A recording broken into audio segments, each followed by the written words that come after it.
So I mean, that's the kind of very close Man, combat that they were engaged in. that is dangerous stuff. These are very, very brave soldiers. I mean, and these are, as you mentioned, reservists. These are older guys. Yeah. Generally, it's regular soldiers who are involved in combat this intense, but in this case, reservists were called up. And this particular thing, these guys made it back okay? They did. Yeah, yeah. Wow. Now, this is not something that Israel loves, and peace really is a central ideal, and we pray for it all the time, and we even sing for it. Lo yilmadu od milchama, we shall not learn war anymore. They will grind their swords into plowshares, and so on and so forth. Yet, Israelis live in a very inhospitable part of the world, and they have to fight every day to be able to just exist. Things that we take for granted, here in the States, are not given. They are paid for daily, or almost daily. Thank God it's a little quieter now, with blood. This is a piece of Israeli life that perhaps American Jews don't really quite get, do they? I mean, Well, it's true. The irony of it was that my entree into the whole undertaking took place when I was trying to make contact with someone that I was doing business with, and wasn't able to get him on the phone or via email for a few days, and didn't know where he was, and finally was notified by his secretary that he was fighting in Jenin. And that was how out of touch I was, somebody who was, dealing with Israel on almost a daily basis.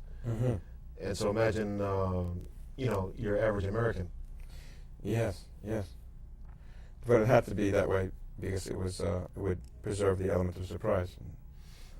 Initially, but I think that a lot of it had to do with the fact that these were older men, these were reservists who ordinarily weren't the first line of defense. Now, you had mentioned you lived for about 7 years. Was it in Yerucham? Interesting. In the Negev.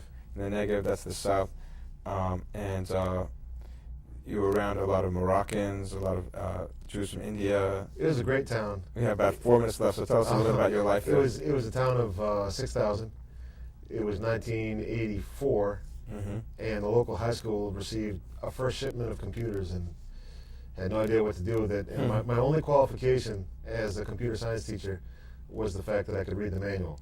And so I became the de facto town computer guru. Oh, that's great. And taught computer science at the high school, and was elected to the local project renewal committee. And it was just a great town with great people. That's fabulous. 30 or 40% unemployment rate, but very warm population. Every Friday night I'd be invited to different students' houses. I remember one Friday night I didn't want to insult anybody, so I ended up having 2 Shabbat dinners. And such a problems. yeah, yeah, we should only know such problems. Well, But yeah. it was a great place to spend my 20s. I see a smile came over your face, when you thought back on those years, and it does mine as well. We were, turns out, living in Israel at the same time. I was a yeshiva student, and you were teaching, I guess, officially social studies or Computer science. Yeah, okay. You grew up in Boston.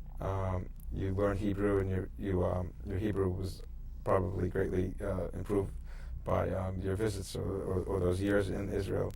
Did you study formally after that, or? The first time I visited Israel was when I was 16. Okay. In the summer of '76, and that was a very exciting time to be there because it was right after the Entebbe raid, so everybody was pumped. Yeah.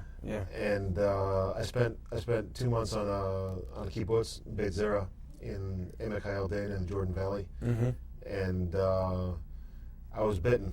That was I knew that at some point I would make it back there. I didn't know it was going to be so soon. And then throughout college, I was involved in the struggle for Ethiopian Jewry, Yes, yes. And I was a linguistics major in college, and one of the languages that I learned was Amharic, the language of Yes. national language of Ethiopia. So in the winter of '81, when the first fact-finding mission went to Ethiopia, I was taken along as an interpreter. Wow. And then we went to Israel and met with the Jewish agency, and they asked me if I'd stay on for 6 months to help prep the social workers who were going to deal with the Ethiopian Aliyah. Interesting. Wow. And one thing led to another, and I stayed for 10 years. Wow. Was it there's some kind of story where that they had some the elders had some the ashes of the Para Adamah? Did you hear something about that? It was in big urns. Really? Okay, so you didn't hear about that? I wouldn't doubt it. Yeah, and that they had to transport it with them, and they needed to send in an anthropologist to explain to them, that these were the ashes of the red heifer from the ancient days, when the temple stood. Well, the traditions, the minhagim of the Ethiopians date back to probably Solomonic times. Yes. Or at least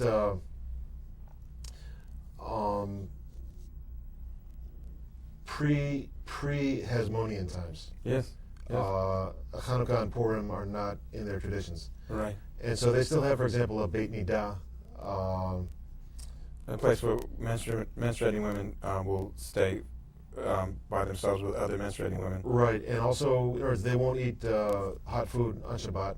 Yes. Because it involves kindling a flame. They didn't have electric heaters that could make chamin. Yes. Chillit. And so, I mean, the Judaism that they practiced was really a very Tanakhic form of Judaism. Yes.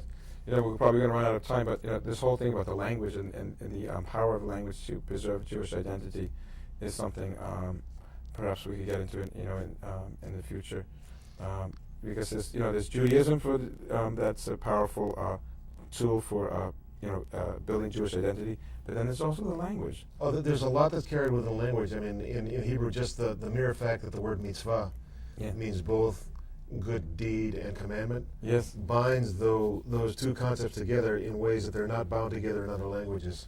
Yes, yes. Well, it's very fascinating.